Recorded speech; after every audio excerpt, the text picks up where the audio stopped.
जय हिंद दोस्तों, स्वागत है परीक्षा प्रहरी। आज हम इस वीडियो में अनुच्छेद 1 से 395 तक पूरा कवर करेंगे। अगर आपको अनुच्छेद याद नहीं होते तो अंत तक बने रहिए। चलिए शुरू करते हैं भाग 1 से। तो आज की हमारी चर्चा का विषय है संविधान का भाग 1, संघ और उसका राज्य क्षेत्र। इसमें अनुच्छेद 1 से 4 तक आते हैं। जी बिल्कुल। और इसमें देखिए सबसे जरूरी बात यह है कि संसद को एक विशेष अधिकार है। अच्छा। हाँ, वो ये कि राष्ट्रपति की पूर्व अनुमति पर संसद किसी भी विदेशी राज्य को भारत में मिला सकती है। चलिए तो फिर एक एक करके अनुच्छेदों को देखते हैं। अनुच्छेद 1 क्या कहता है? अनुच्छेद 1 कहता है इंडिया अर्थात भारत राज्यों का संघ है, मतलब यूनियन ऑफ स्टेट्स। राज्यों का संघ। जी। इसके बाद आता है अनुच्छेद 2 जो नए राज्यों के निर्माण से संबंधित है, और अनुच्छेद 3 वो संसद को कुछ खास शक्तियां देता है। क्या शक्तियां हैं वो? देखिए, अनुच्छेद 3 के तहत संसद किसी भी राज्य की मतलब उसकी सीमा में परिवर्तन कर सकती है। ठीक है। उसके क्षेत्र में परिवर्तन कर सकती है और उसके नाम में भी परिवर्तन कर सकती है। अच्छा, और फिर अनुच्छेद 4 उसका क्या महत्व है? अनुच्छेद 4 बहुत जरूरी है। वो ये साफ करता है कि अनुच्छेद 2 और 3 के तहत जो भी संशोधन होगा, हाँ, उसे अनुच्छेद 368 के तहत संविधान संशोधन नहीं माना जाएगा। ये एक बहुत ही महत्वपूर्ण बिंदु है, मतलब इसे साधारण बहुमत से किया जा सकता है। ठीक है, ये तो हुआ भाग 1। अब आगे बढ़ते हैं भाग 2 की ओर, जो नागरिकता यानी सिटीजनशिप से जुड़ा है। जी, इसमें अनुच्छेद 5 से 11 तक आते हैं। तो अनुच्छेद 5 क्या कहता है? अनुच्छेद 5 में संविधान के प्रारंभ से जो नागरिकता दी गई है उसका प्रावधान है।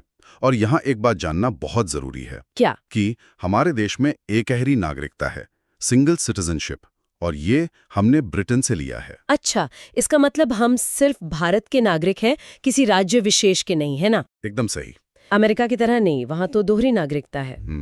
और भारत में नागरिकता से संबंधित कोई भी कानून बनाने का अधिकार सिर्फ और सिर्फ संसद के पास है। तो पहला कानून कब बना था? पहली बार कानून बना था 1955 में, जिसे हम नागरिकता अधिनियम 1955 कहते हैं। और नागरिकता का जो पंजीकरण है वो गृह मंत्रालय में होता है।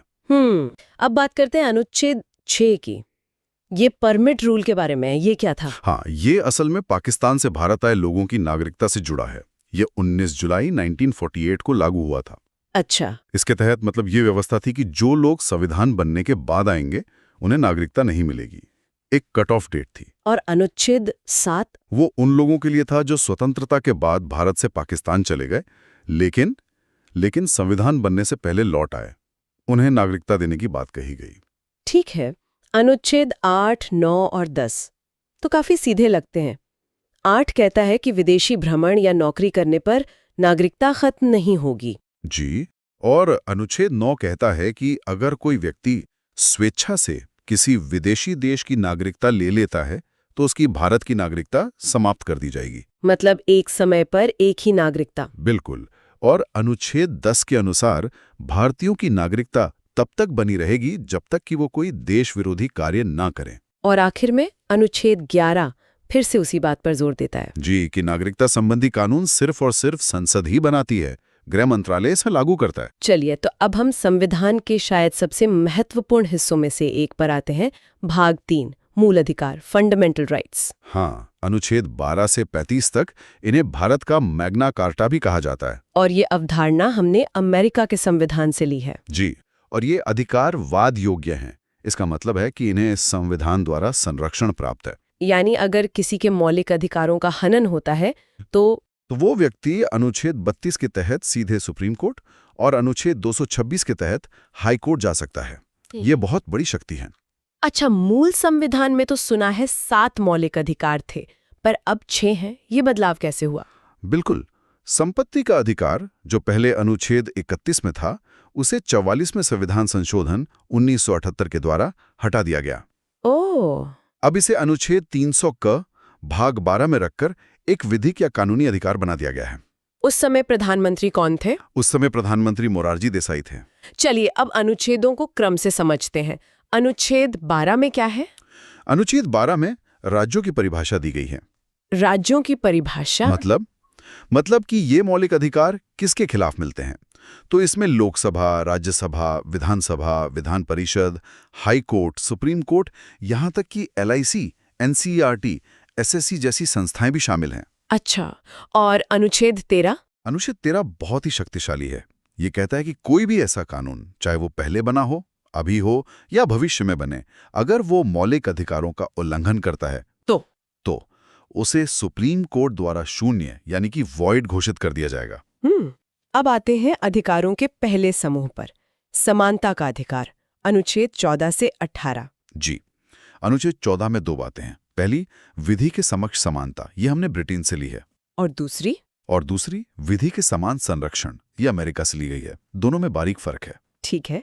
अनुच्छेद 15 कहता है कि जाति, धर्म, लिंग, वंश और जन्म स्थान के आधार पर किसी भी सार्वजनिक स्थान पर भेदभाव नहीं किया जाएगा। जी, और अनुच्छेद 16 लोक नियोजन यानी सरकारी नौकरियों में अवसर की समानता की बात करता है। इसी के अंतर्गत नियोजन में आरक्षण का प्रावधान भी है।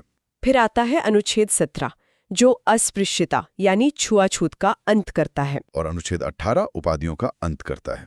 लेकिन इसमें एक छूट भी है ना? मास्टर जी या फिर कर्नल, जनरल वगैरह। ठीक है। अगला समूह है स्वतंत्रता का अधिकार, अनुच्छेद 19 से 22।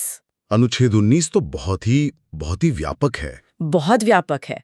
अनुच्छेद 19 का में विचार और अभिव्यक्ति की स्वतंत्रता दी गई है। इसके कई हिस्से हैं। जैसे पहला, अभिव्यक्ति की स्वतंत्रता। इसमें बोलने की, भाषण देने की, मौन रहने की, मीडिया या प्रेस की और झंडा फहराने की स्वतंत्रता भी शामिल है। अच्छा।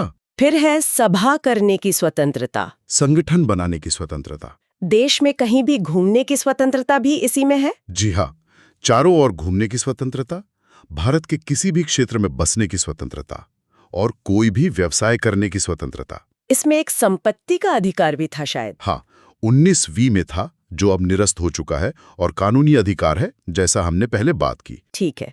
अब अनुच्छेद 20 ये अपराधों के लिए दोष सिद्धि के संबंध में संरक्षण देता है। जी। इसमें 3 प्रकार की स्वतंत्रता है। जी। पहली, एक गलती की एक ही सजा मिलेगी। ठीक है। दूसरी, सजा उस समय के कानून के आधार पर दी जाएगी, न कि पहले या बाद में बने कानून के आधार पर। और तीसरी, ये कि दोषी को स्वयं के खिलाफ गवाही देने के लिए बाध्य नहीं किया जाएगा। ये बहुत महत्वपूर्ण है। बिल्कुल। इसके बाद आता है अनुच्छेद 21 प्राण एवं दैहिक स्वतंत्रता का संरक्षण। इसे जीवन का अधिकार भी कहते हैं। हाँ, और ये बहुत विस्तृत है। इसमें व्यक्तिगत स्वतंत्रता, गरिमा के साथ जीने का अधिकार, निजता यानी प्राइवेसी, विदेश घूमने का अधिकार और यहाँ तक कि सोने की स्वतंत्रता भी शामिल है। सोने की स्वतंत्रता भी? जी, सुप्रीम कोर्ट ने इसकी बहुत व्यापक व्याख्या की है। और यहीं ये भी ध्यान दें कि नेशनल ग्रीन ट्रिब्यूनल यानी NGT का गठन 2010 में हुआ और स्वच्छ पर्यावरण और पेयजल उपलब्ध कराना भी सरकार का दायित्व है। एक और बहुत महत्वपूर्ण अनुच्छेद है 21 का। जी, अनुच्छेद 21 का। इसे 86वें संशोधन 2002 द्वारा जोड़ा गया था। और ये क्या कहता है? यह 6 से 14 वर्ष के सभी बच्चों को निःशुल्क और अनिवार्य शिक्षा का अधिकार देता है। ये 1 अप्रैल 2010 से लागू हुआ था। अच्छा, अब आते हैं अनुच्छेद 22 पर, जो गिरफ्तारी से संरक्षण देता है। हाँ, इसमें भी 3 प्रकार की स्वतंत्रता दी गई है। पहला, हिरासत में लेने का कारण बताना होगा। ठीक है। दूसरा, 24 घंटे के अंदर इसमें आने जाने का समय नहीं गिना जाएगा, न्यायालय में प्रस्तुत करना होगा। और तीसरा, गिरफ्तार व्यक्ति को अपने मनपसंद वकील रखने का अधिकार है। लेकिन इसमें एक निवारक निरोध अधिनियम का भी जिक्र आता है। वो क्या है? हाँ, वो इसका एक अपवाद है। यह एक विशेष कानून है जिसके तहत किसी व्यक्ति को अपराध करने के पहले ही गिरफ्तार किया जा सकता है। मतलब शक के आधार पर? यूं समझिए, इसमें बिना वकील, बिना कारण बताए अधिकतम 3 महीने तक नजरबंद कर सकते हैं। ये एक काफी विवादित प्रावधान रहा है। तो अब आगे बढ़ते हैं शोषण के विरुद्ध अधिकार और नीति निर्देशक तत्वों की ओर। बिल्कुल, और ये दोनों ही विषय बहुत दिलचस्प हैं। तो चलिए शुरू करते हैं शोषण के विरुद्ध अधिकार से। हमारे स्रोतों में इसका जिक्र है अनुच्छेद 23 और 24 में। सुनने में तो ये काफी सीधा लगता है, पर इसके अंदर की परतें क्या हैं? मतलब इसकी जड़ें बहुत गहरी हैं। अनुच्छेद 23 वो सीधे सीधे 2 चीजों पर रोक लगाता है, बलात्श्रम और बेगारी। हाँ, फोर्स्ड लेबर यानी किसी से जबरदस्ती काम करवाना, और बेगारी यानी बिना कोई वेतन दिए काम करवाना। और ये प्रथा मतलब आजादी से पहले तो बहुत ही आम थी। खासकर जमींदारी व्यवस्था में। अच्छा। तो एक तरह से यह अनुच्छेद हर भारतीय को गरिमा के साथ काम करने का अधिकार देता है। और अनुच्छेद 24 वो तो शायद बच्चों पर केंद्रित है ना? बिल्कुल, वो कहता है कि 14 साल से कम उम्र के जो बच्चे हैं उन्हें किसी भी कारखाने या खदान या किसी भी दूसरे खतरनाक काम में नहीं लगाया जा सकता। ये सिर्फ एक नियम नहीं बल्कि भारत के भविष्य को सुरक्षित करने जैसा है। एकदम सही। यह उस सोच को खत्म करता है जहां बच्चों के बचपन को काम में झोंक दिया जाता था। ठीक है, तो इसके बाद हमारे स्रोत हमें ले जाते हैं धार्मिक स्वतंत्रता के अधिकार की ओर, अनुच्छेद 25 से 28 तक। और भारत जैसे विविधता वाले देश के लिए तो ये कह सकते हैं संविधान की बुनियाद का एक मजबूत स्तंभ है। इसमें संतुलन की बात बहुत की जाती है। हाँ, और वो संतुलन बहुत आकर्षक है।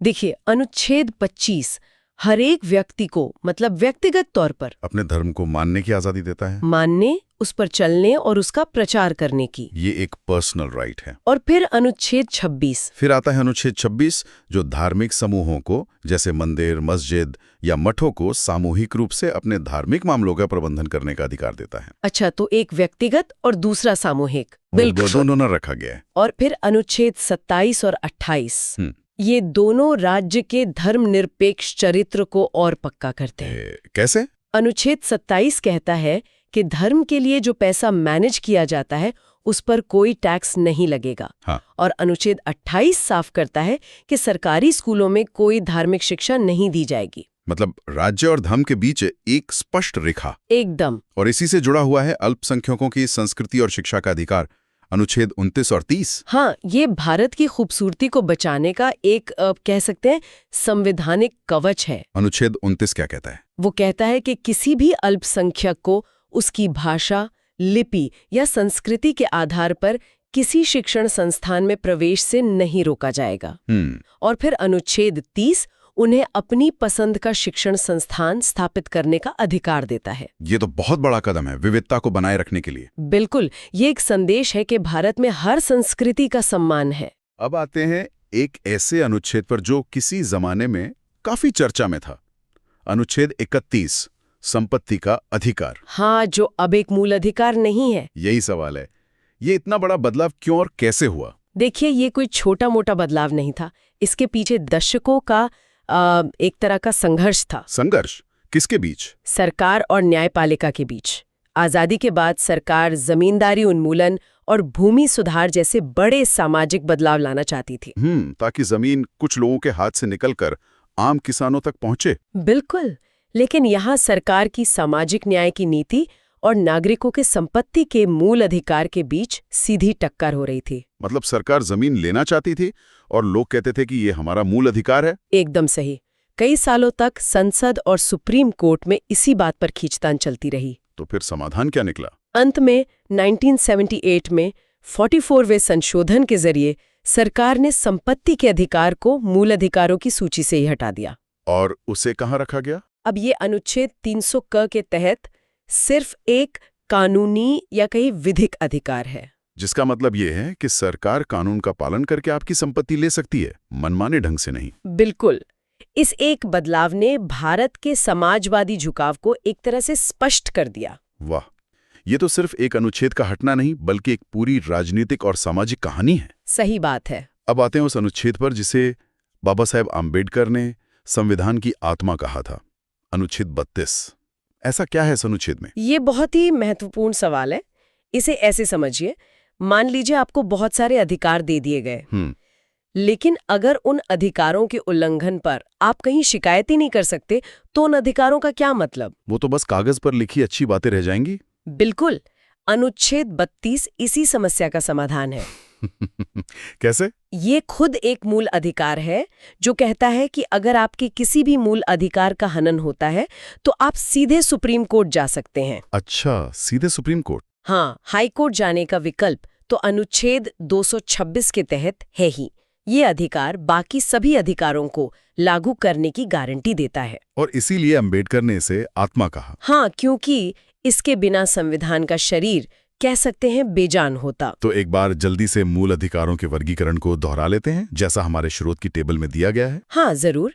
समानता का अधिकार अनुच्छेद 14 से 18, स्वतंत्रता का अधिकार 19 से 22, शोषण के विरुद्ध अधिकार 23-24, धार्मिक स्वतंत्रता का अधिकार 25 से 28, सही। फिर शिक्षा एवं संस्कृति का अधिकार 29-30 और अंत में संवैधानिक उपचारों का अधिकार अनुच्छेद 32। बिल्कुल, और ये भी याद रखना जरूरी है कि ये अधिकार असीमित नहीं है। मतलब इन पर कुछ सीमाएं भी हैं। हाँ, जैसे अनुच्छेद 33 संसद को राष्ट्रीय सुरक्षा के हित में सेना, मीडिया और गुप्तचरों के मूल अधिकारों को सीमित करने की शक्ति देता है। और अनुच्छेद 34 उसके तहत भारत के किसी भी क्षेत्र में सेना का कानून यानी मार्शल लॉ लागू किया जा सकता है। ठीक है, तो ये था भाग 3।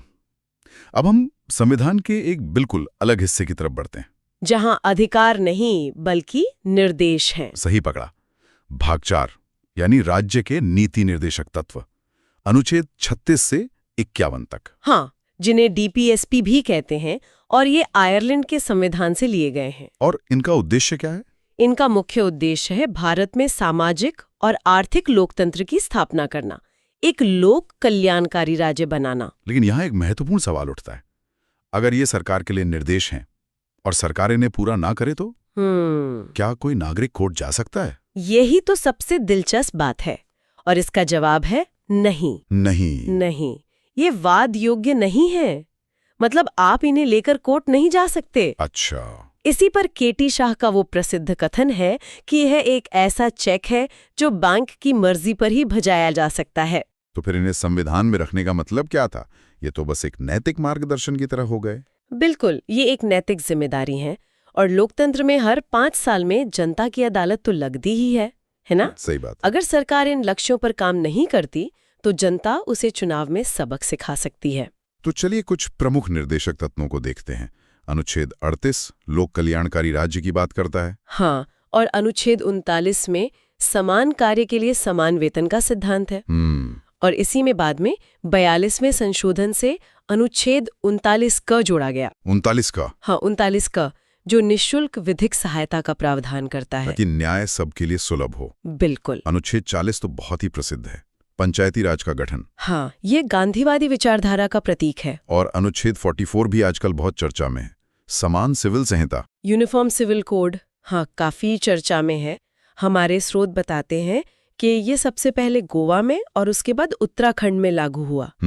और ये विवादास्पद इसलिए है क्योंकि इसका लक्ष्य है कि शादी, तलाक जैसे मामलों में सभी धर्मों के लिए एक जैसा कानून हो, जिससे इसकी टक्कर धार्मिक स्वतंत्रता के अधिकार से होती है। एकदम। बच्चों की शिक्षा से जुड़ा एक और महत्वपूर्ण अनुच्छेद है 45। हाँ, ये 6 वर्ष से कम आयु के बच्चों के लिए निःशुल्क शिक्षा, पोषाहार और स्वास्थ्य देखभाल का प्रावधान करता है। और भी कई महत्वपूर्ण निर्देश हैं, जैसे अनुच्छेद 47। हाँ, अनुच्छेद 47 पोषाहार स्तर को ऊंचा करने और शराब जैसे नशीले पदार्थों पर रोक की बात करता है। अच्छा, और अनुच्छेद 48? वो कृषि और पशुपालन को बढ़ावा देने के साथ साथ दुधारू पशुओं की हत्या पर रोक की बात करता है। पर्यावरण संरक्षण भी इसमें शामिल है। हाँ, वो बाद में जोड़ा गया। अनुच्छेद 48 क में वन, पर्यावरण और वन्य जीवों के संरक्षण की बात है। और भी हैं? हाँ, अनुच्छेद 49 राष्ट्रीय स्मारकों की सुरक्षा की बात करता है। अनुच्छेद 50 कार्यपालिका और न्यायपालिका के पृथक्करण की, और अनुच्छेद 51 अंतर्राष्ट्रीय शांति को बढ़ावा देने का निर्देश देता है। तो ये थे राज्य के नीति निर्देशक तत्व। अब अंत में आते हैं भाग 4 क पर, मौलिक कर्तव्य, फंडामेंटल ड्यूटीज। एक दिलचस्प बात यह है कि ये मूल संविधान का हिस्सा नहीं थे, इन्हें बाद में जोड़ा गया। हाँ, 1976 में 42वें संशोधन के माध्यम से सरदार स्वर्ण सिंह समिति की सिफारिश पर। और इसका स्रोत रूस था, उस समय का सोवियत संघ। हाँ, तो शुरुआत में कितने कर्तव्य थे? मूल संविधान में तो 0 थे। 1976 में 10 कर्तव्य जोड़े गए। और वर्तमान में कुल 11 हैं। 11वां कर्तव्य, जो शिक्षा से संबंधित है, वो 2002 में 86वें संशोधन द्वारा जोड़ा गया। और क्या ये भी राज्य के नीति निर्देशक तत्वों की तरह वाद योग्य नहीं है? बिल्कुल। इन्हें भी न्यायालय द्वारा लागू नहीं कराया जा सकता।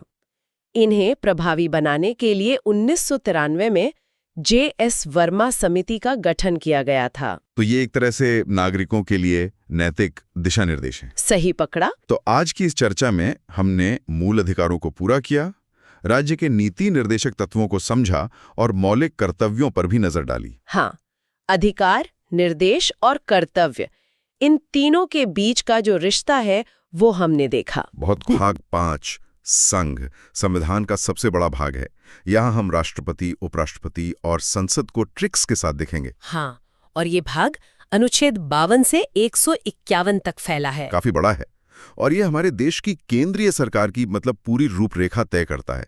चलिए इसके पीछे की सोच को समझते हैं। बिल्कुल, आज हम सिर्फ अनुच्छेद नहीं रटेंगे बल्कि उनके पीछे का क्यों भी समझेंगे।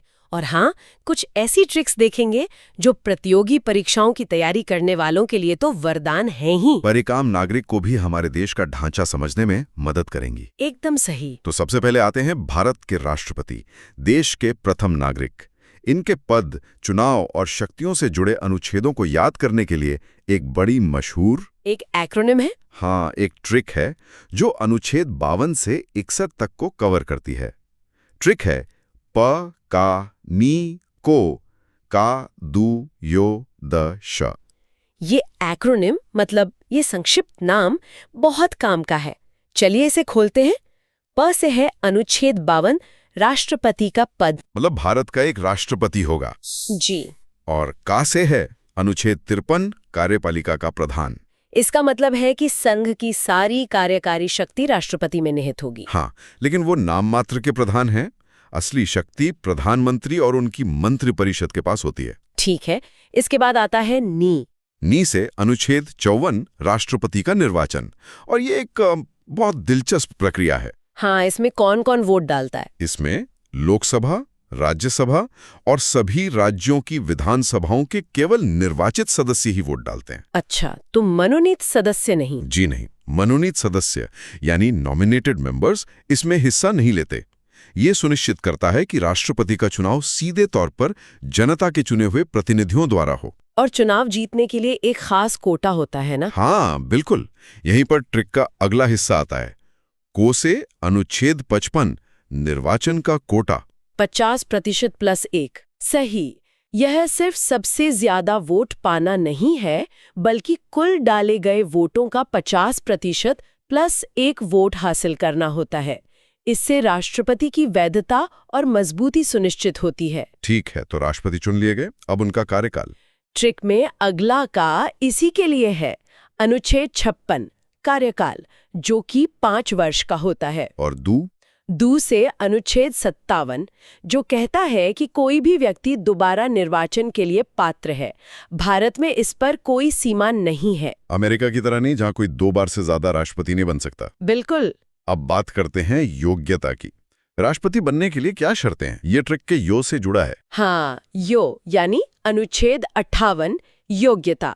इसमें मुख्य बातें हैं, व्यक्ति भारत का नागरिक हो, 35 वर्ष की आयु पूरी कर चुका हो और लोकसभा का सदस्य बनने की योग्यता रखता हो। और एक और महत्वपूर्ण शर्त है जी, 50 प्रस्तावक और 50 अनुमोदक होने चाहिए। ये इसलिए ताकि केवल गंभीर उम्मीदवार ही चुनाव में खड़े हों। सही बात है। और ट्रिक के आखिर में है द श म। इनका क्या मतलब है?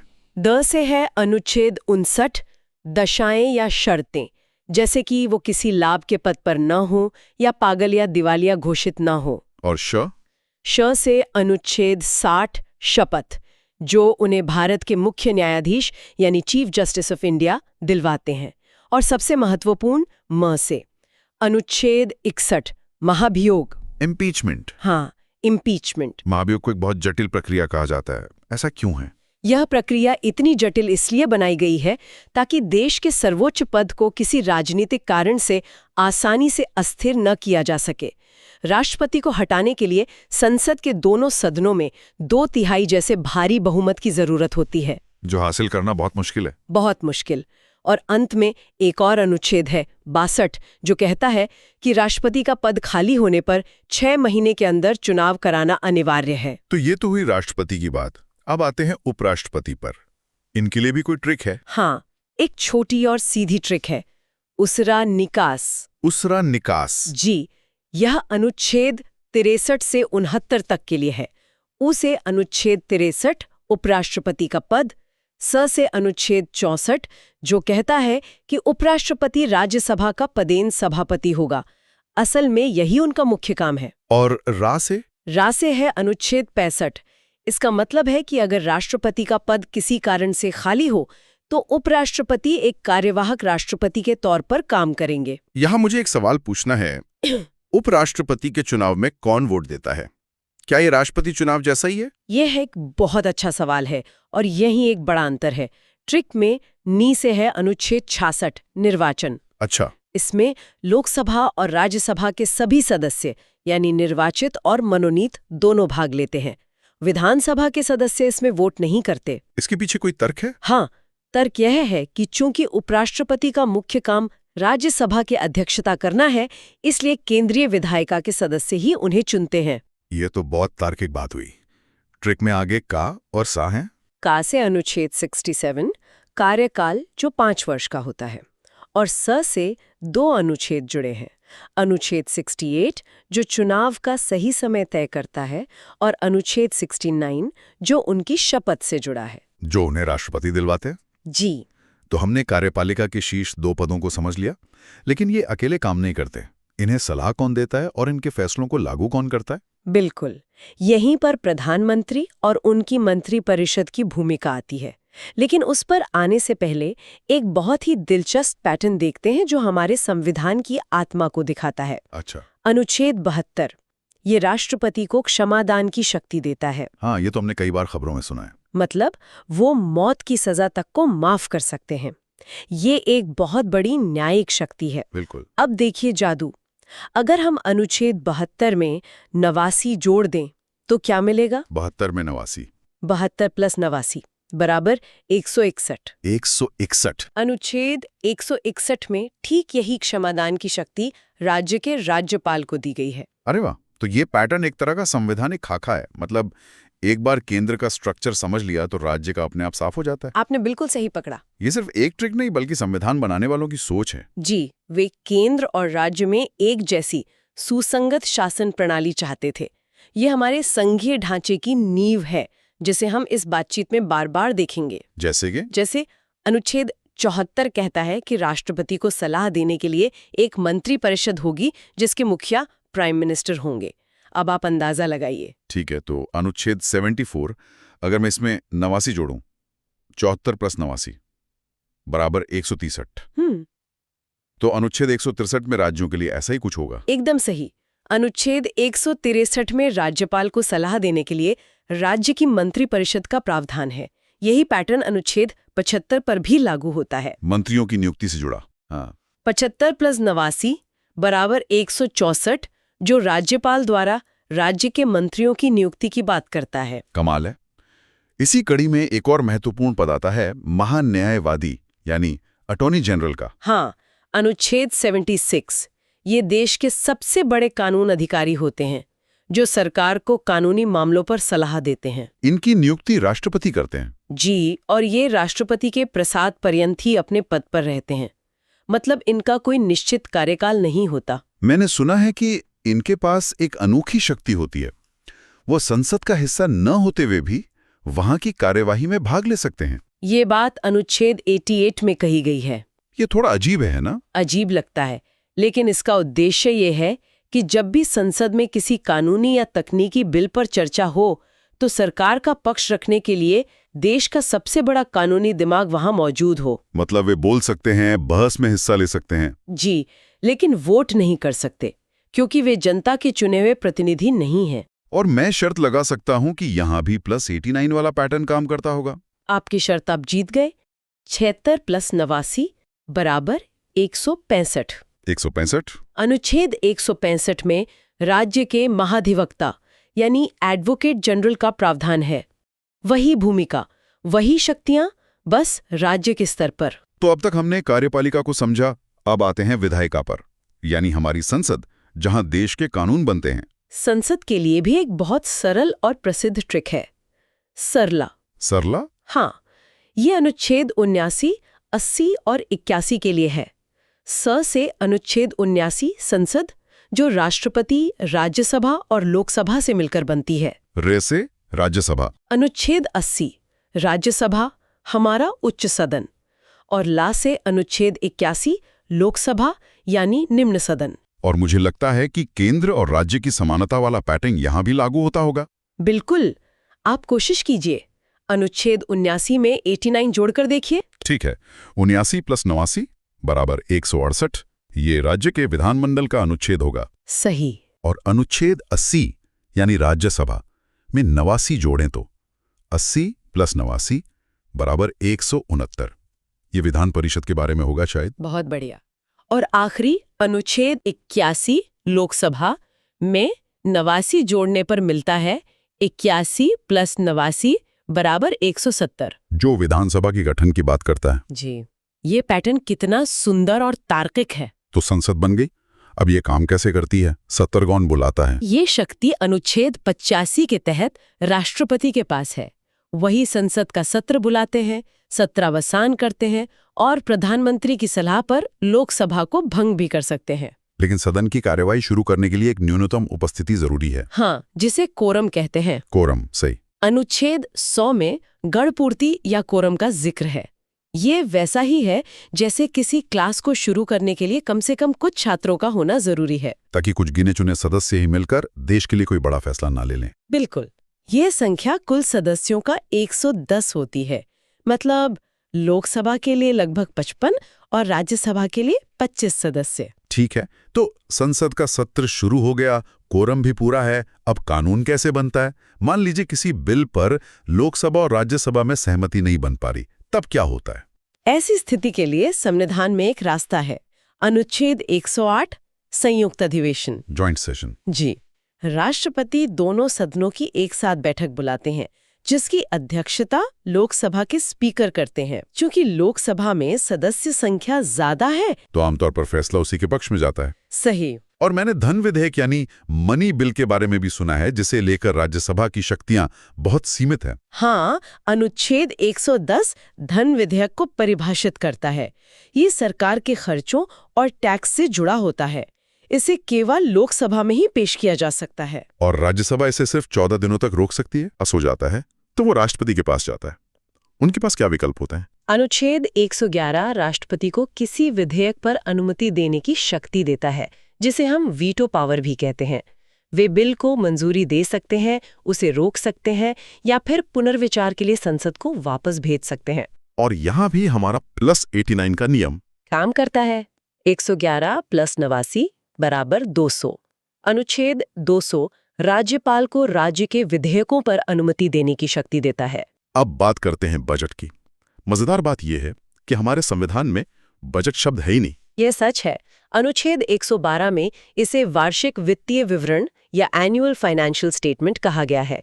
यह सरकार की साल भर की आमदनी और खर्चों का लेखा जोखा होता है। यहाँ पैटर्न में कोई बदलाव है? हाँ, एक छोटा सा बदलाव है।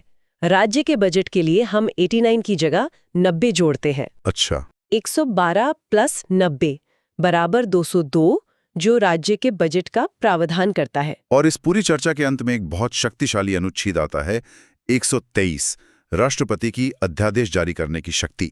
ये क्या है? अध्यादेश या ऑर्डिनेंस एक तरह का अस्थायी कानून होता है। अस्थायी? हाँ, ये तब इस्तेमाल होता है जब संसद सत्र में न हो और किसी कानून की तत्काल जरूरत पड़ जाए। तो राष्ट्रपति मंत्रिपरिषद की सलाह पर एक अध्यादेश जारी कर सकते हैं, जिसकी शक्ति संसद के कानून के बराबर होती है। इसे याद रखने की भी कोई ट्रिक है? हाँ, एक बहुत मजेदार ट्रिक है। अनुच्छेद है 123। अगर हम इसके अंकों की जगह बदल दें, मतलब 2 को पहले ले आए, तो ये बन जाता है 213। और अनुच्छेद 213 में राज्यपाल की अध्यादेश जारी करने की शक्ति है। तो हमने भाग 5 के एक बड़े हिस्से को कवर किया, राष्ट्रपति से लेकर संसद की शक्तियों तक, और इन आसान ट्रिक्स और पैटर्न के साथ जो इन्हें समझने में वाकई मदद करते हैं। हम देखेंगे सुप्रीम कोर्ट, सीएजी और फिर चलेंगे राज्यों की तरफ। यहाँ राज्यपाल और हाई कोर्ट के लिए बहुत शानदार ट्रिक्स हैं। चलिए तो इस चर्चा को शुरू करते हैं। हम सबसे पहले देश की सर्वोच्च न्यायपालिका यानी कि सुप्रीम कोर्ट, उससे जुड़े महत्वपूर्ण अनुच्छेदों को समझेंगे। और इसमें एक बहुत दिलचस्प ट्रिक भी है जो सुप्रीम कोर्ट और हाई कोर्ट के गठन के अनुच्छेद को याद रखने में मदद करेगी, जो अक्सर एग्जाम्स में पूछा जाता है। बिल्कुल, ये अनुच्छेद सिर्फ नंबर नहीं है, ये हमारे लोकतंत्र की, आप कह सकते हैं, नींव के पत्थर हैं। और इन्हें समझना खासकर कम्पिटिटिव एग्जाम्स के लिहाज से बहुत ज़रूरी है। हम कोशिश करेंगे कि सिर्फ क्या है ये ना बताएं, बल्कि ये क्यों है इस पर भी थोड़ी बात करें। तो चलिए इसे खोलकर देखते हैं। शुरुआत करते हैं अनुच्छेद 124 से। ये सुप्रीम कोर्ट की स्थापना और गठन के बारे में है। एक तरह से ये सुप्रीम कोर्ट का जन्म प्रमाण पत्र है। और यहीं पर वो ट्रिक आती है जिसकी मैं बात कर रहा था। देखिए, अनुच्छेद है 124। अगर हम इसके अंकों को थोड़ा फेरबदल करें तो 124 से बनता है 214, और अनुच्छेद 214 राज्यों के लिए हाई कोर्ट के गठन से संबंधित है। मतलब एक अनुच्छेद याद किया तो दूसरा मुफ्त में याद हो गया। ये तो याद रखने का एक बहुत ही शानदार तरीका है, और ये दिखाता है कि संविधान बनाने वालों ने भी एक तार्किक संरचना का पालन किया है। केंद्र और राज्य की संस्थाओं में अक्सर ऐसी समानताएं देखने को मिल ही जाती हैं। अच्छा, स्थापना के बाद आता है अनुच्छेद 125, जिसमें जजों के वेतन के बारे में बताया गया है। ये सुनने में तो बड़ा सीधा साधा लगता है, पर क्या इसके पीछे भी कोई गहरा मतलब है? मतलब सिर्फ एक तथ्य के तौर पर याद रखना काफी है, या इसमें कोई कॉन्सेप्ट छुपा है? ये बहुत अच्छा सवाल है। ये सिर्फ सैलरी की बात नहीं है, ये असल में न्यायपालिका की स्वतंत्रता की गारंटी है। अच्छा। असल बात यह है कि जजों का वेतन भारत की संचित निधि या कंसोलिडेटेड फंड ऑफ इंडिया पर चार्ज्ड होता है। इसका मतलब है कि संसद इस पर बहस तो कर सकती है, लेकिन इसे कम करने के लिए वोट नहीं कर सकती। ये एक तरह की वित्तीय सुरक्षा है, ताकि कोई भी सरकार किसी फैसले से नाराज होकर जजों का वेतन काटने की धमकी ना दे सके। अरे वाह, मतलब ये एक फायरवॉल की तरह काम करता है। ये तो सच में एक बहुत महत्वपूर्ण इंसाइट है। अब अगले दो अनुच्छेद हैं 126 और 127, जो कार्यकारी मुख्य न्यायाधीश और एडॉक न्यायाधीशों की नियुक्ति से जुड़े हैं। ये तो मतलब प्रक्रियात्मक लगते हैं। हाँ, ये ऑपरेशनल अनुच्छेद है। एडहॉक यानी तदर्थ न्यायाधीशों की नियुक्ति तब की जाती है जब सुप्रीम कोर्ट में किसी केस को सुनने के लिए जजों का कोरम पूरा नहीं हो रहा हो। ये बस ये सुनिश्चित करता है कि न्याय का काम रुके नहीं। चलिए अब एक असली पावर हाउस अनुच्छेद पर आते हैं। अनुच्छेद 129। हाँ, अनुच्छेद 129 जो कहता है कि सुप्रीम कोर्ट एक अभिलेख न्यायालय यानी कोर्ट ऑफ रिकॉर्ड होगा। यह सुनने में बहुत टेक्निकल लगता है। इसका आम भाषा में क्या मतलब है? इसे एक मिसाल से समझते हैं। मान लीजिए भी सुप्रीम कोर्ट ने किसी एक केस में कोई फैसला दिया, तो वो फैसला सिर्फ उस केस के लिए नहीं है, वो पूरे देश के लिए एक नज़ीर या प्रेसिडेंट बन जाता है। मतलब देश की बाकी सभी अदालतें, हाई कोर्ट, डिस्ट्रिक्ट कोर्ट, भविष्य में वैसे ही मामलों में उसी फैसले को मानने के लिए बाध्य हैं। वो उस फैसले को एक नियम की किताब की तरह इस्तेमाल करते हैं। कोर्ट ऑफ रिकॉर्ड होने का यही सबसे बड़ा मतलब है। यानी सुप्रीम कोर्ट सिर्फ केस नहीं सुलझाता, वो कानून को स्थापित भी करता है। और इसी अनुच्छेद से कोर्ट को अपनी अवमानना यानी कंटेम्प्ट ऑफ कोर्ट के लिए सजा देने की शक्ति भी मिलती है ना? बिल्कुल। अगर कोई कोर्ट के फैसले की जानबूझकर अवहेलना करता है तो कोर्ट उसे सजा दे सकता है। यह शक्ति कोर्ट की गरिमा और उसके फैसलों का सम्मान सुनिश्चित करने के लिए जरूरी है। इसके बाद कुछ और प्रमुख अनुच्छेद हैं, जैसे अनुच्छेद 130 जो सुप्रीम कोर्ट के स्थान, जो आमतौर पर दिल्ली है, उसकी बात करता है, और अनुच्छेद 131 जो इसकी प्रारंभिक या मूल अधिकारिता के बारे में है। ये मूल अधिकारिता क्या है? ओरिजिनल जुरिस्डिक्शन या मूल अधिकारिता का मतलब है कि कुछ खास तरह के मामले ऐसे होते हैं जिनकी सुनवाई सीधे सुप्रीम कोर्ट में ही शुरू हो सकती है, किसी निचली अदालत में नहीं। जैसे केंद्र सरकार और एक या एक से ज्यादा राज्यों के बीच कोई विवाद हो, या फिर 2 या 2 से ज्यादा राज्यों के बीच आपस में कोई टकराव हो। ये मामले इतने बड़े और संवेदनशील होते हैं कि उन्हें सुलझाने का अधिकार सिर्फ देश की सर्वोच्च अदालत को ही दिया गया है। समझ गया। अब आते हैं संविधान के एक और बेहद शक्तिशाली प्रावधान पर। अनुच्छेद 137 न्यायिक पुनरावलोकन यानी जुडिशियल रिव्यू की शक्ति। ये तो लोकतंत्र का सेफ्टी वाल्व है। Safety valve? हाँ, जुडिशियल रिव्यू का मतलब है कि सुप्रीम कोर्ट संसद द्वारा बनाए गए किसी भी कानून या सरकार द्वारा जारी किए गए किसी भी आदेश की समीक्षा कर सकता है, और अगर कोर्ट को लगता है कि वो कानून या आदेश संविधान के किसी प्रावधान का उल्लंघन कर रहा है, तो वो उसे असंवैधानिक घोषित करके रद्द कर सकता है। ये शक्ति सुनिश्चित करती है कि विधायिका और कार्यपालिका अपनी सीमाओं में रहें। और अनुच्छेद 139 भी रिट निकालने की शक्ति से ही जुड़ा है। हाँ, लेकिन इसमें एक न्यूआंस है। अनुच्छेद 32 के तहत सुप्रीम कोर्ट सिर्फ मौलिक अधिकारों के हनन पर रिट जारी कर सकता है, लेकिन अनुच्छेद 139 संसद को ये शक्ति देता है कि वो कानून बनाकर सुप्रीम कोर्ट को मौलिक अधिकारों के अलावा अन्य मामलों में भी रिट जारी करने का अधिकार दे सके। अच्छा, और आखिर में सुप्रीम कोर्ट से जुड़े 2 और अनुच्छेद जो हमेशा याद रखने चाहिए। एक तो है अनुच्छेद 141 जो कहता है कि सुप्रीम कोर्ट का कानून देश की सभी अदालतों पर बाध्यकारी है, और दूसरा अनुच्छेद 143, जिसके तहत राष्ट्रपति सुप्रीम कोर्ट से सलाह ले सकते हैं। इस पर अक्सर सवाल बनता है कि क्या ये सलाह राष्ट्रपति के लिए मानना जरूरी है? नहीं, बिल्कुल नहीं। राष्ट्रपति सलाह मांग तो सकते हैं, लेकिन उस सलाह को मानने के लिए वो बाध्य नहीं है। और इसी तरह सुप्रीम कोर्ट भी सलाह देने के लिए बाध्य नहीं है। हालांकि आमतौर पर वो सलाह देता है, ये एक सलाहकारी अधिकारिता है, बाध्यकारी नहीं। तो ये थी सुप्रीम कोर्ट की कहानी, जो सिर्फ एक अदालत नहीं बल्कि संविधान की संरक्षक है। अब उस संस्था की ओर बढ़ते हैं जो देश के खजाने की संरक्षक है। मेरा मतलब है कंट्रोलर एंड ऑडिटर जनरल, यानी भारत का नियंत्रक एवं महालेखा परीक्षक। जी, कंट्रोलर एंड ऑडिटर जनरल को पब्लिक पर्स का वॉचडॉग भी कहा जाता है। इनका काम ये देखना है कि सरकार ने जो पैसा संसद से मंजूर करवाया, वो सही तरीके से सही जगह पर खर्च हुआ भी या नहीं। इससे जुड़े 3 प्रमुख अनुच्छेद हैं। अनुच्छेद 148 में कंट्रोलर एंड ऑडिटर जनरल के पद की बात की गई है, और अनुच्छेद 149 उनकी शक्तियों और कर्तव्यों को बताता है। इनकी सबसे बड़ी शक्ति क्या है? इनकी सबसे बड़ी शक्ति है इनका दायरा। कंट्रोलर एंड ऑडिटर जनरल सिर्फ केंद्र सरकार ही नहीं, बल्कि सभी राज्य सरकारों और सरकारी कंपनियों के खातों की भी जांच करता है। ये एक बहुत बड़ी जिम्मेदारी है, और इस काम को बिना किसी डर या दबाव के करने के लिए उन्हें कार्यकाल की सुरक्षा दी गई है। उन्हें हटाना उतना ही मुश्किल है जितना सुप्रीम कोर्ट की जज को हटाना। तो ये अपनी रिपोर्ट किसे देते हैं? अनुच्छेद 151 इसी बारे में है ना? जी। अनुच्छेद 151 के अनुसार कंट्रोलर एंड ऑडिटर जनरल केंद्र सरकार से जुड़ी अपनी ऑडिट रिपोर्ट राष्ट्रपति को सौंपते हैं, और राष्ट्रपति उसे संसद के दोनों सदनों के पटल पर रखवाते हैं। इसी तरह राज्यों से जुड़ी रिपोर्ट उस राज्य के राज्यपाल को दी जाती है, जो उसे राज्य विधानमंडल में रखवाते हैं। और यहीं से असली कहानी शुरू होती है। हम अक्सर अखबारों में पढ़ते हैं कि कंट्रोलर एंड ऑडिटर जनरल की रिपोर्ट से कोई घोटाला सामने आया और संसद में हंगामा हो गया। तो क्या कंट्रोलर एंड ऑडिटर जनरल किसी को सजा दे सकता है? नहीं, कंट्रोलर एंड ऑडिटर जनरल का काम सजा देना नहीं है। वो एक ऑडिटर है, प्रोसिक्यूटर नहीं। लेकिन उनकी रिपोर्ट बहुत शक्तिशाली होती है। जब वो रिपोर्ट संसद की पब्लिक अकाउंट्स कमेटी यानी लोक लेखा समिति के पास जाती है, तो वो सरकारी अधिकारियों से सवाल जवाब करती है, मीडिया में बहस होती है और सरकार पर राजनीतिक दबाव बनता है।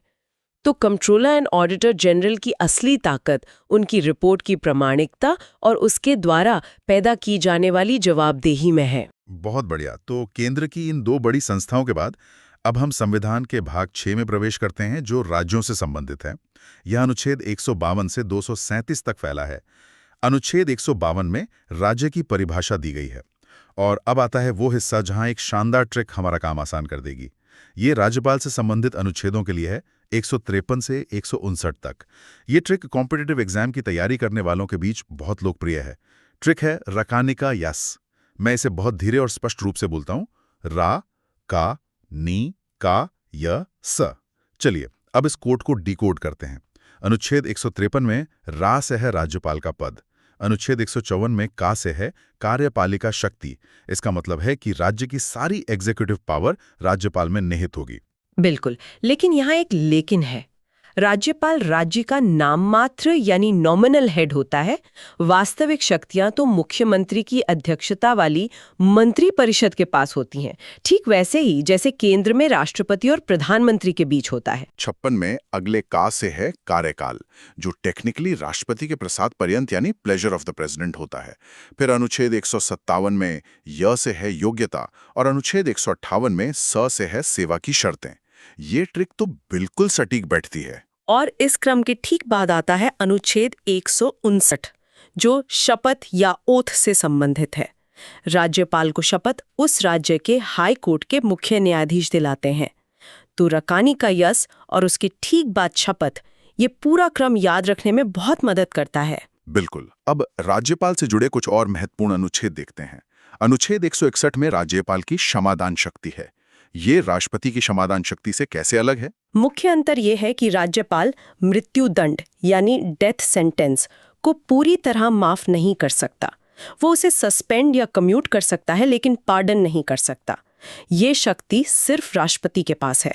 अच्छा, अब राज्य की कार्यपालिका में आगे बढ़ते हैं। अनुच्छेद 163 में मंत्री परिषद है, जिसके प्रमुख चीफ मिनिस्टर होते हैं। अनुच्छेद 164 कहता है कि चीफ मिनिस्टर की नियुक्ति राज्यपाल करेंगे। और फिर है अनुच्छेद 165, महाधिवक्ता यानी एडवोकेट जनरल। एडवोकेट जनरल राज्य सरकार का सर्वोच्च विधि अधिकारी होता है, ठीक उसी तरह जैसे अटॉर्नी जनरल केंद्र सरकार का होता है। इनका काम राज्य सरकार को कानूनी सलाह देना और कोर्ट में उनका पक्ष रखना है। चलिए, अब राज्य की विधायिका की बात करते हैं। अनुच्छेद 168 में विधानमंडल का प्रावधान है। फिर आता है अनुच्छेद 169, जो विधान परिषद के सृजन या समाप्ति से संबंधित है। ये प्रक्रिया काफी दिलचस्प है। हाँ, ये बहुत यूनिक है। किसी राज्य में विधान परिषद बनानी है या खत्म करनी है, इसका प्रस्ताव पहले उस राज्य की विधानसभा को विशेष बहुमत से पारित करना होता है। फिर वो प्रस्ताव संसद के पास जाता है और अगर संसद उसे साधारण बहुमत से पास कर दे, तब जाकर विधान परिषद बनती या खत्म होती है। तो अंतिम शक्ति संसद के हाथ में है। इसके बाद अनुच्छेद 170 विधानसभा की संरचना और 171 विधान परिषद की संरचना के बारे में है। और आगे बढ़ें तो अनुच्छेद 178 विधानसभा के अध्यक्ष और उपाध्यक्ष की बात करता है और 182 विधान परिषद के सभापति और उपसभापति की। और राज्य स्तर पर 2 और अनुच्छेद जो सीधे राष्ट्रपति और संसद वाले अनुच्छेदों से जुड़े हैं। एक है अनुच्छेद 202 राज्य का वार्षिक बजट और दूसरा है अनुच्छेद 213 राज्यपाल की अध्यादेश यानी ऑर्डिनेंस जारी करने की शक्ति। यहां भी एक पैटर्न है। राष्ट्रपति की अध्यादेश शक्ति अनुच्छेद 123 में है और राज्यपाल की 213 में। देखिए, 1, 2, 3 से बनता है 2, 1, 3। अंकों का वही खेल। ये छोटी छोटी ट्रिक्स कॉन्सेप्ट्स को जोड़ने में बहुत मदद करती हैं। ये तो कमाल का कनेक्शन है। और अब आते हैं राज्य की न्यायपालिका पर। सबसे पहले अनुच्छेद 214 जो कहता है कि राज्यों के लिए हाई कोर्ट का गठन होगा।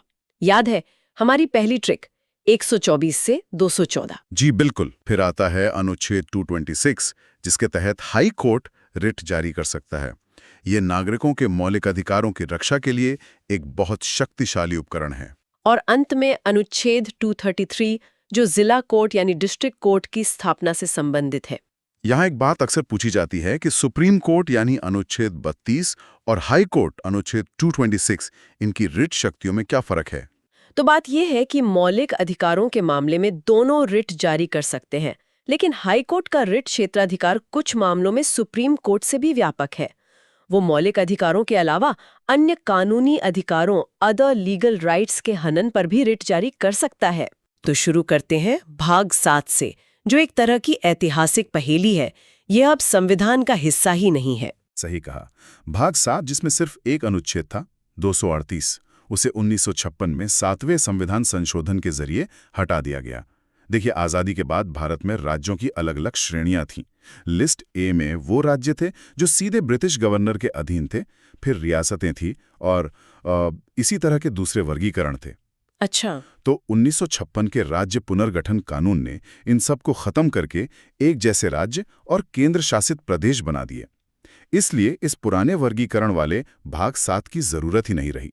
मतलब ये संविधान का एक ऐसा पन्ना है जिसे समय के साथ बदल दिया गया। इसके ठीक बाद आता है भाग 8 जो यूनियन टेरिटरी यानी केंद्र शासित प्रदेशों से जुड़ा है। हाँ, इसके अनुच्छेद 239 से 242 तक है। ये अनुच्छेद इन प्रदेशों के प्रशासन की पूरी रूपरेखा तैयार करते हैं कि उनका शासन राष्ट्रपति द्वारा नियुक्त प्रशासक के जरिए कैसे चलेगा और संसद उनके लिए कानून कैसे बना सकती है। ए और 9B इन्हें स्थानीय स्वशासन की नींव कहा जाता है। ये सिर्फ एक कानूनी बदलाव नहीं था, ये सत्ता के विकेंद्रीकरण का एक बहुत बड़ा प्रयोग था। सोचिए, इससे पहले दिल्ली या राज्यों की राजधानियों में बैठे लोग गांव की सड़क या नाली के लिए फैसले लेते थे। जी। इन संशोधनों ने फैसला लेने की ताकत सीधे गांव और शहर के लोगों के हाथ में दे दी। तो सबसे पहले भाग 9 की बात करते हैं जो पंचायतों से जुड़ा है। जी, भाग 9 को 73वें संविधान संशोधन 1993 द्वारा जोड़ा गया। इसमें अनुच्छेद 243A से लेकर 243O तक शामिल है। ये ग्रामीण भारत में त्रिस्तरीय पंचायती राज व्यवस्था की स्थापना करता है, यानी ग्राम स्तर पर ग्राम पंचायत, ब्लॉक स्तर पर पंचायत समिति और जिला स्तर पर जिला परिषद। इसने न केवल स्थानीय शासन को संवैधानिक दर्जा दिया, बल्कि महिलाओं और SC/ST समुदायों के लिए आरक्षण सुनिश्चित करके सामाजिक न्याय की दिशा में भी एक बड़ा कदम उठाया। और फिर शहरों के लिए भी इसी तर्ज पर एक व्यवस्था बनाई गई। लेकिन क्या शहरी और ग्रामीण स्थानीय निकायों की शक्तियां और समस्याएं एक जैसी हैं या संविधान उन्हें अलग-अलग तरह से देखता है? बहुत अच्छा सवाल है। संविधान दोनों की जरूरतें अलग अलग समझता है। इसीलिए उसी साल 74वें संशोधन 1993 द्वारा भाग 9A जोड़ा गया, जो नगर पालिकाओं से संबंधित है। इसमें अनुच्छेद 243 P से लेकर 243 ZG तक हैं। अच्छा। शहरों की समस्याएं अलग होती हैं, जैसे शहरी नियोजन, पानी की सप्लाई, कूड़ा प्रबंधन। ये संशोधन इन समस्याओं से निपटने के लिए नगर निगम, नगर पालिका परिषदों जैसे निकायों को शक्तियां और जिम्मेदारियां देता है। तो मतलब ढांचा एक जैसा है, लेकिन काम का स्वरूप अलग है। बिल्कुल। और इसी कड़ी में सबसे नया है भाग 9B, जो सहकारिता यानी कोऑपरेटिव सोसाइटीज के बारे में। हाँ, इसे 97वें संशोधन 2011 में जोड़ा गया। इसका उद्देश्य देश भर में सहकारी समितियों को मजबूत करना था। ये समितियां अर्थव्यवस्था का एक महत्वपूर्ण हिस्सा हैं, खासकर कृषि और बैंकिंग क्षेत्र में। यह संशोधन उनके लोकतांत्रिक, स्वायत्त और पेशेवर कामकाज को बढ़ावा देने के लिए नियम तय करता है। तो हमने देखा कि सत्ता कैसे सबसे निचले स्तर तक पहुंचती है, लेकिन संविधान कुछ क्षेत्रों के लिए विशेष प्रावधान भी करता है, जैसा कि भाग 10 में है। बिल्कुल। भाग 10 अनुसूचित और जनजातीय क्षेत्रों के प्रशासन से संबंधित है। इसका मुख्य अनुच्छेद है 244। इसी अनुच्छेद से शक्ति लेकर SC/ST एक्ट 1989 जैसे कानून बने, ताकि इन समुदायों को अत्याचार से बचाया जा सके। इसी में एक और विशेष अनुच्छेद है 244 का, जो विशेष रूप से असम के कुछ जनजातीय क्षेत्रों के लिए एक स्वायत्त राज्य के निर्माण का रास्ता बनाता है। तो क्या ये कहना सही होगा कि संविधान निर्माता इस बात को लेकर बहुत सजग थे कि एक साइज सब पर फिट नहीं होगा, और इसीलिए उन्होंने कुछ क्षेत्रों की विशेष संस्कृति और जरूरतों को ध्यान में रखते हुए ऐसे विशेष प्रावधान रखे? आपने बिल्कुल सही समझा। यही भारतीय संविधान की खूबसूरती है। ये विविधता को पहचानता है और उसका सम्मान करता है। तो हमने देखा कि शक्ति नीचे तक कैसे जाती है। अब उस क्लासिक रस्साकशी पर आते हैं जो हमेशा चलती रहती है, केंद्र और राज्यों के बीच शक्ति का संतुलन। ये भारतीय संघवाद का मूल है। ये हमें भाग 11 में मिलता है, जो अनुच्छेद 245 से 263 तक फैला है। यह हिस्सा केंद्र और राज्यों के बीच विधायी, प्रशासनिक और वित्तीय संबंधों का पूरा खाका खींचता है। यह तय करता है कि कौन किस विषय पर कानून बना सकता है। इसी में अनुच्छेद 249 बहुत दिलचस्प है, जहां केंद्र राज्य सूची के विषय पर भी कानून बना सकता है। ये तो संघीय ढांचे के मूल सिद्धांत के थोड़ा खिलाफ नहीं लगता? हाँ, पहली नजर में ऐसा लग सकता है, लेकिन संविधान ने इसके लिए एक बहुत मजबूत शर्त रखी है। ऐसा तभी हो सकता है जब राज्यसभा, जो कि राज्यों का सदन है, अपने उपस्थित और मतदान करने वाले सदस्यों के 2/3 बहुमत से ये संकल्प पारित करे कि ऐसा करना राष्ट्रीय हित में जरूरी है। अच्छा, तो ये एक तरह का सेफ्टी वॉल्व है। बिल्कुल, ताकि केंद्र मनमाने ढंग से राज्यों के अधिकार क्षेत्र में दखल न दे। और ये कानून हमेशा के लिए नहीं होता, एक बार में सिर्फ 1 साल के लिए लागू होता है। हाँ, शर्त तो है, लेकिन आलोचक कहते हैं कि राष्ट्रीय हित एक बहुत व्यापक शब्द है जिसका केंद्र दुरुपयोग कर सकता है। क्या इस पर कभी विवाद हुआ है? विवाद तो हुए हैं, और ये बहस का एक स्थायी विषय है। लेकिन संवैधानिक व्यवस्था यही है कि राज्यों का प्रतिनिधित्व करने वाली राज्यसभा ही इसकी अनुमति देगी। इसके अलावा भी कुछ विशेष परिस्थितियां हैं जहां केंद्र को यह शक्ति मिलती है। तो मतलब केंद्र के पास कुछ मास्टर कीज है जो उसे राज्य सूची के दरवाजे खोलने की इजाजत देती हैं।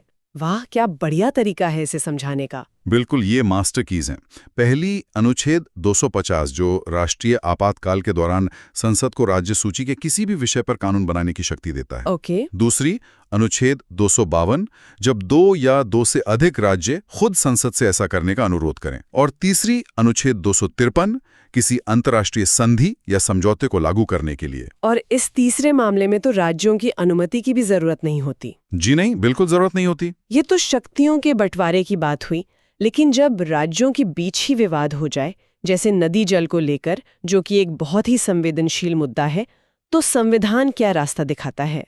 संविधान ने इसके लिए भी शांतिपूर्ण समाधान का तंत्र बनाया है। अनुच्छेद 262 संसद को अंतर नदीय जल विवादों के निपटारे के लिए कानून बनाने की शक्ति देता है, और इसी के तहत समय समय पर विभिन्न नदी जल विवाद न्यायाधिकरणों का गठन होता है। और इसके अलावा अनुच्छेद 263 अंतर्राज्यीय परिषद की स्थापना का प्रावधान करता है।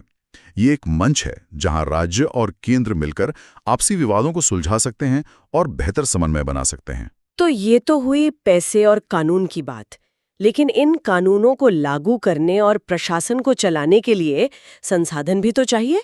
सारा खेल तो आखिर में वित्त पर ही आकर टिकता है। बिल्कुल सही। इसका जवाब हमें भाग 12 में मिलता है, जो वित्त, संपत्ति और अनुबंधों से संबंधित है। इसके अनुच्छेद 264 से 300 तक हैं। ये केंद्र राज्य के वित्तीय संबंधों की रीढ़ हैं। इसमें सबसे जरूरी बातें क्या हैं? सबसे पहले अनुच्छेद 265, जो लोकतंत्र का एक मूल सिद्धांत स्थापित करता है। इसका सीधा सा मतलब है, सरकार अपनी मर्जी से जनता पर कोई भी टैक्स नहीं लगा सकती। पहले कानून पास करवाना होगा। हाँ, पहले उसे संसद से बाकायदा कानून पास करवाना होगा। नो टैक्सेशन विदाउट रिप्रेजेंटेशन वाला सिद्धांत यहीं से आता है। और ये सारा पैसा जो टैक्स से आता है, वो जाता कहाँ है? वो जाता है भारत की संचित निधि, यानी कंसोलिडेटेड फंड में, जिसका प्रावधान अनुच्छेद 266 में है। इसे आप सरकार के मेन सैलरी अकाउंट की तरह समझ सकते हैं, जिसमें सारा पैसा आता है और जिससे संसद की अनुमति से ही सारे खर्चे होते हैं। और अगर अचानक कोई आपदा आ जाए और संसद का सत्र न चल रहा हो, तब क्या होगा? उसके लिए संविधान ने एक इमरजेंसी फंड बनाया है, आकस्मिक निधि यानी कंटिंजेंसी फंड, जिसका वर्णन अनुच्छेद 267 में है। इसे सरकार का इमरजेंसी क्रेडिट कार्ड या एक गुल्लक समझ सकते हैं, जो राष्ट्रपति के पास रखी होती है ताकि अचानक आई मुसीबत के लिए संसद की मंजूरी का इंतजार न करना पड़े। और बाद में स्वीकृति ली जाती है? हाँ, बाद में संसद से इसकी स्वीकृति ले ली जाती है। वित्त आयोग के बारे में भी बहुत सवाल पूछे जाते हैं। इसकी भूमिका क्या है? अनुच्छेद 280 के तहत राष्ट्रपति हर 5 साल में एक वित्त आयोग का गठन करते हैं। वित्त आयोग की भूमिका एक निष्पक्ष रेफरी की तरह है, जो ये तय करता है कि टैक्स रूपी केक का कितना बड़ा हिस्सा केंद्र को मिलेगा और कितना राज्यों को। ये सिर्फ बंटवारे की सिफारिश नहीं करता, बल्कि ये भी बताता है कि राज्यों को सहायता कैसे दी जाए। इसकी सिफारिशें भारत के राजकोषीय संघवाद की नींव हैं। और संपत्ति का अधिकार, जो कभी मौलिक अधिकार था, उसका क्या हुआ? उसे 44वें संविधान संशोधन 1978 द्वारा मौलिक अधिकारों की सूची से हटाकर भाग 12 में ही अनुच्छेद 300 क के तहत एक कानूनी अधिकार बना दिया गया। अच्छा, तो अब ये एक कानूनी अधिकार है। जी। इसका मतलब ये है कि सरकार कानून की प्रक्रिया का पालन किए बिना किसी को उसकी संपत्ति से वंचित नहीं कर सकती, लेकिन अब ये मौलिक अधिकार नहीं है जिसके उल्लंघन पर आप सीधे सुप्रीम कोर्ट जा सकें। तो हमने कानून, प्रशासन और वित्त की बात कर ली, लेकिन इन सबको चलाने के लिए जो लोग चाहिए, यानी हमारी नौकरशाही, जिसे भारत का स्टील फ्रेम भी कहते हैं, उनके बारे में संविधान क्या कहता है? उसके लिए हमें भाग 14 पर आना होगा, जो संघ और राज्यों के अधीन सेवाओं से संबंधित है। हर सिविल सेवा एस्पिरेंट के लिए ये बहुत जरूरी है।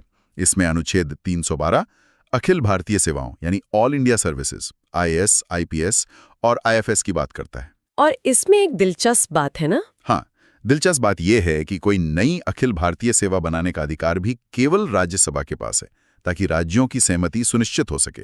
और इन अधिकारियों की भर्ती प्रक्रिया की निष्पक्षता कैसे सुनिश्चित की जाती है? उसके लिए है अनुच्छेद 315। ये संघ के लिए एक संघ लोक सेवा आयोग यानी यूनियन पब्लिक सर्विस कमीशन और हर राज्य के लिए एक राज्य लोक सेवा आयोग के गठन की बात करता है। यही संस्थाएं सरकार के दबाव से मुक्त रहकर योग्यता के आधार पर भर्ती प्रक्रिया सुनिश्चित करती हैं। इसी भाग में एक और हिस्सा बाद में जोड़ा गया, भाग 14 क, जो प्रशासनिक न्यायाधिकरणों यानी ट्रिब्यूनल्स की स्थापना की बात करता है, ताकि सरकारी कर्मचारियों के सेवा संबंधी विवादों का तेजी से निपटारा हो सके। और अंत में वो तंत्र जो इस पूरे लोकतांत्रिक ढांचे को शक्ति देता है, जो सरकारें बनाता और बदलता है, यानी निर्वाचन। हाँ, लोकतंत्र का महापर्व। इसका जिक्र है भाग 15 में अनुच्छेद 324 से 329 तक। ये भारत में स्वतंत्र और निष्पक्ष चुनाव की पूरी व्यवस्था की गारंटी देता है। इसमें 2 अनुच्छेद सबसे महत्वपूर्ण माने जाते हैं। बिल्कुल, इसमें 2 अनुच्छेद सबसे महत्वपूर्ण हैं। कौन कौन से? पहला है अनुच्छेद 324। ये संसद, राज्य विधानमंडलों, राष्ट्रपति और उपराष्ट्रपति के चुनावों के संचालन, निर्देशन और नियंत्रण के लिए एक स्वतंत्र निर्वाचन आयोग के गठन का प्रावधान करता है। यही आयोग है जो ये सुनिश्चित करता है कि चुनाव निष्पक्ष हों। इसे असीम शक्तियां दी गई हैं। और दूसरा अनुच्छेद जो सीधे हम नागरिकों से जुड़ा है, वो है अनुच्छेद 326, जो वयस्क मताधिकार के सिद्धांत को स्थापित करता है। ये कहता है कि लोकसभा और राज्यों की विधानसभाओं के चुनाव वयस्क मताधिकार के आधार पर होंगे। कोई भी नागरिक जो 18 वर्ष से अधिक आयु का है और कानून द्वारा अयोग्य नहीं है, उसे धर्म, जाति, लिंग या जन्मस्थान के आधार पर भेदभाव किए बिना मतदान का अधिकार होगा। एक व्यक्ति, एक वोट, एक मूल्य। जी, यही एक व्यक्ति, एक वोट, एक मूल्य का महान सिद्धांत है जो हर नागरिक को बराबर बनाता है। तो आज हमने भाग 7 से लेकर भाग 15 तक का एक लंबा सफर तय किया। हमने देखा कि कैसे संविधान ने भाग 16 जो कुछ वर्गों के लिए विशेष उपबंधों की बात करता है, तो भाग 16 का जिक्र आते ही सबसे पहले आरक्षण शब्द दिमाग में आता है। हमारे संविधान निर्माताओं ने राजनीतिक प्रतिनिधित्व सुनिश्चित करने के लिए क्या व्यवस्था की? उन्होंने इसकी नींव बहुत मजबूती से रखी है। अनुच्छेद 330 सीधे लोकसभा में सीटों के आरक्षण की बात करता है। इसके तहत अनुसूचित जातियों यानी एससी के लिए 84 और अनुसूचित जनजातियों एसटी के लिए 47 सीटें आरक्षित की गई हैं। और ये आंकड़े जनसंख्या के अनुपात पर आधारित हैं, है ना? बिल्कुल, और समय समय पर बदलते भी हैं। इसी तरह अनुच्छेद 332 राज्यों की विधानसभाओं में एससी और एसटी समुदायों के लिए सीटें आरक्षित करता है। और एक एंग्लो इंडियन समुदाय का भी तो प्रावधान था, जिसे लेकर हाल ही में काफी चर्चा हुई थी। हाँ था। ये एक बेहतरीन सवाल है कि ये था ही क्यों। हाँ, मतलब आजादी के वक्त इस समुदाय के लिए ये खास प्रावधान रखे ही क्यों गए थे? देखिए, आजादी के समय एंग्लो इंडियन समुदाय बहुत छोटा था और चुनाव जीतकर सदन में आना उनके लिए लगभग नामुमकिन था। तो संविधान निर्माताओं को लगा कि उनकी आवाज संसद और विधानसभाओं में सुनी जानी चाहिए। तो उन्होंने मनोनयन का रास्ता चुना। जी, अनुच्छेद 331 के तहत राष्ट्रपति लोकसभा में 2 सदस्य और अनुच्छेद 333 के तहत राज्यपाल विधानसभा में 1 सदस्य मनोनीत कर सकते थे। तो फिर इतने सालों बाद इन्हें हटाने के पीछे क्या सोच थी? क्या ये अप्रासंगिक हो गए थे? कह सकते हैं। सरकार का तर्क था कि अब इस समुदाय की आबादी काफी कम हो गई है, तो 104वें संविधान संशोधन 2020 के जरिए इस प्रावधान को आगे नहीं बढ़ाया गया।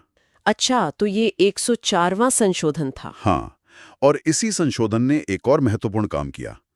अनुच्छेद 334 के तहत SC/ST के लिए जो आरक्षण है वो हर 10 साल में समाप्त हो जाता है, जिससे संसद को आगे बढ़ाना पड़ता है। हाँ, तो 104वें संशोधन ने इस आरक्षण को 2020 से बढ़ाकर 2030 तक कर दिया, लेकिन एंग्लो इंडियन वाले मनोनयन को आगे नहीं बढ़ाया, तो वो प्रभावी रूप से समाप्त हो गया। ठीक है, तो सीटों में आरक्षण तो दे दिया, लेकिन अगर किसी के साथ भेदभाव हो रहा हो या उनके अधिकारों का हनन हो रहा हो, तो वो शिकायत लेकर कहाँ जाए? क्या इसके लिए भी कोई सिस्टम बनाया गया? बिल्कुल, और यहीं पर संविधान की खूबसूरती दिखती है।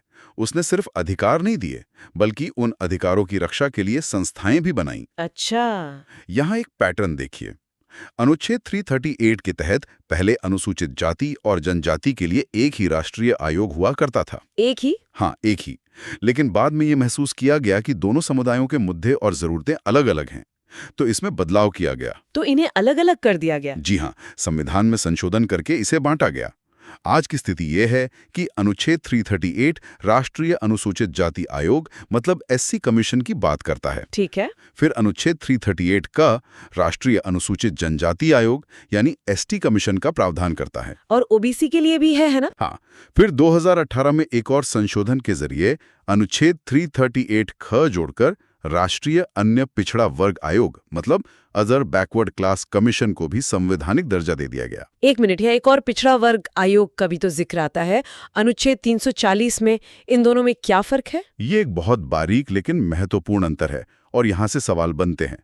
अनुच्छेद 338 ख वाला OBC आयोग एक संवैधानिक निकाय है। संवैधानिक निकाय। जबकि अनुच्छेद 340 राष्ट्रपति को पिछड़े वर्गों की दशा की जांच के लिए एक आयोग नियुक्त करने की शक्ति देता है, जैसे काका कालेलकर या मंडल आयोग बने थे।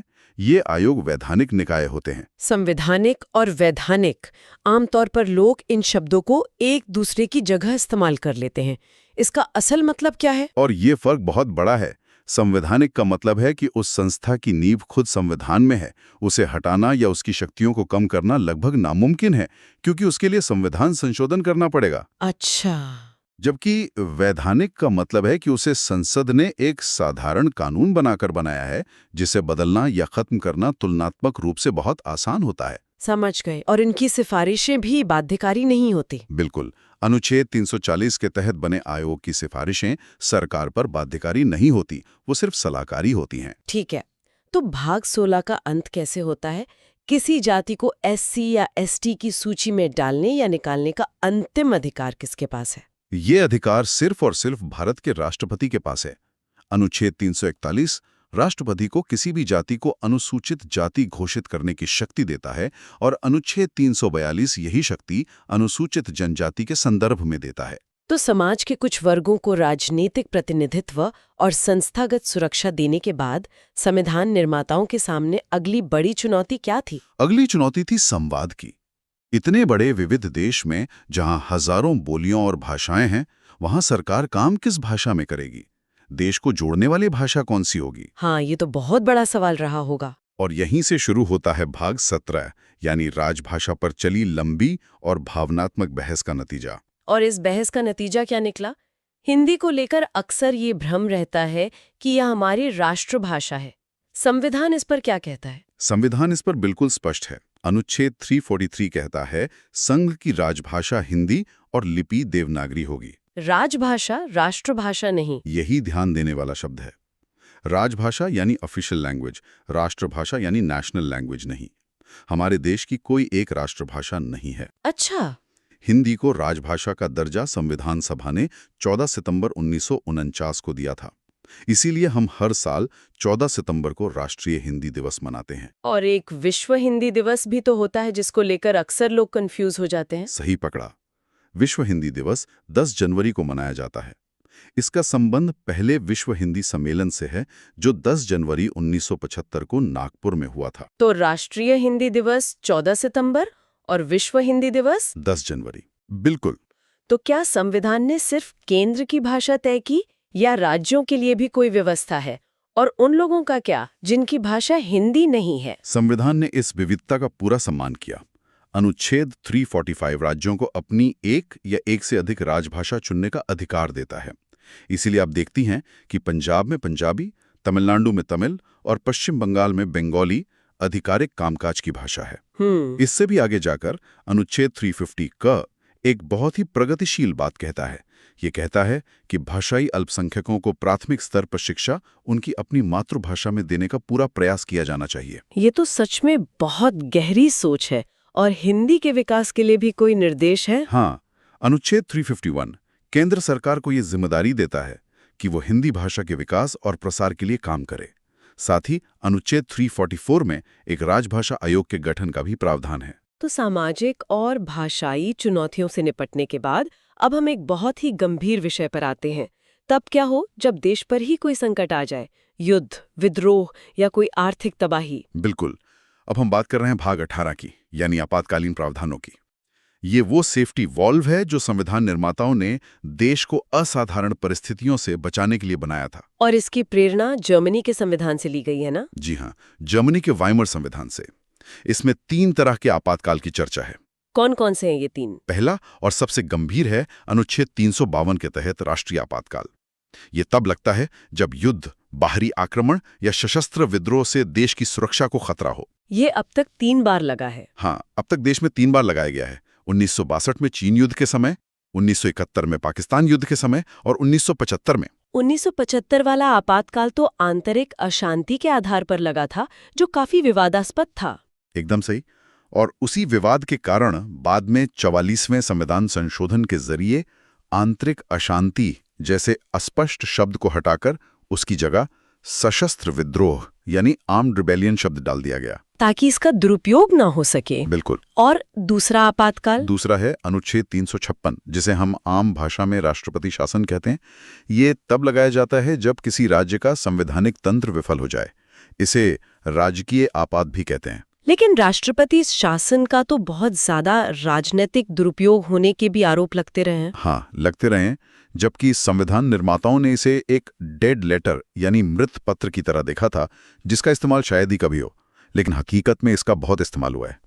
और इसके दुरुपयोग की क्षमता को एक और अनुच्छेद बढ़ा देता है, जो भाग 19 में छिपा है। भाग 19? वो तो प्रकीर्ण यानी मिसलेनियस विषयों पर है। उसका आपातकाल से क्या लेना देना? यही तो संविधान की परतों को खोलने का मजा है। भाग 19 का अनुच्छेद 365 कहता है कि अगर कोई राज्य केंद्र सरकार द्वारा दिए गए दिशा निर्देशों का पालन करने में असफल रहता है तो राष्ट्रपति यह मान सकते हैं कि उस राज्य में संवैधानिक तंत्र विफल हो गया है। 1 मिनट, लेकिन ये तो बहुत खतरनाक लग रहा है। इसका मतलब तो ये हुआ कि केंद्र सरकार किसी भी राज्य में अपनी मर्जी से राष्ट्रपति शासन लगा सकती है। आपकी आशंका बिल्कुल जायज है। यह अनुच्छेद 356 को लागू करने का एक और आधार दे देता है और केंद्र को राज्यों के ऊपर एक जबरदस्त शक्ति प्रदान करता है। और तीसरा आपातकाल? तीसरा है अनुच्छेद 360 यानी वित्तीय आपातकाल। यह तब लगाया जा सकता है जब देश की वित्तीय स्थिरता को खतरा हो। सौभाग्य से भारत में आज तक इसे लगाने की नौबत नहीं आई है। तो हमने देखा कि संविधान संकट से कैसे निपटता है, लेकिन समय के साथ समाज बदलता है, जरूरतें बदलती हैं। क्या संविधान में खुद को बदलने की कोई व्यवस्था है? और यही चीज हमारे संविधान को एक जीवंत दस्तावेज बनाती है। इसका जवाब है भाग 20 का इकलौता और शायद सबसे शक्तिशाली अनुच्छेदों में से एक अनुच्छेद 368। अच्छा, यही अनुच्छेद संसद को संविधान में संशोधन करने की प्रक्रिया और शक्ति दोनों देता है। पर क्या ये शक्ति असीमित है? क्या संसद पूरे संविधान को बदल सकती है? नहीं, यहीं पर न्यायपालिका की भूमिका आती है। प्रसिद्ध केशवानंद भारती मामले में सुप्रीम कोर्ट ने मूल संरचना यानी बेसिक स्ट्रक्चर का सिद्धांत दिया, जिसका मतलब है कि संसद संविधान के मूल ढांचे को नहीं बदल सकती। बिल्कुल, जैसे लोकतंत्र, धर्मनिरपेक्षता, शक्तियों का बंटवारा, इन सबको नहीं बदला जा सकता। चलिए, अब हम भाग 21 पर आते हैं, जिसमें कुछ अस्थायी और विशेष प्रावधान है। इसमें अनुच्छेद 371 है, जिसकी सूची याद करना हमेशा से एक चुनौती रही है। हाँ, रही है। लेकिन ये विशेष प्रावधान कुछ राज्यों को दिए ही क्यों गए हैं? ये सूची सिर्फ याद करने के लिए नहीं है, ये भारत की विविधता की कहानी बताती है।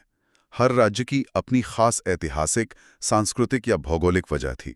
जैसे अनुच्छेद 371A नागालैंड के लिए है, ये उनके पारंपरिक कानूनों और भूमि अधिकारों की रक्षा के लिए था। अच्छा, तो हर अक्षर के पीछे एक पूरी कहानी है। बिल्कुल। तो इस सूची को याद रखने का कोई आसान तरीका है? आसान तो नहीं, पर एक क्रम है जिसे दोहराना पड़ता है।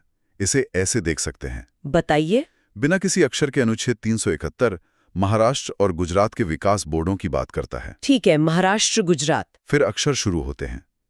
ए से नागालैंड, बी से असम, सी से मणिपुर। ए नागालैंड, बी असम, सी मणिपुर। हाँ, डी और ई दोनों आंध्र प्रदेश से जुड़े हैं, खासतौर पर वहां की यूनिवर्सिटी को लेकर। डी और ई आंध्र प्रदेश। एफ से सिक्किम, ये बहुत महत्वपूर्ण है।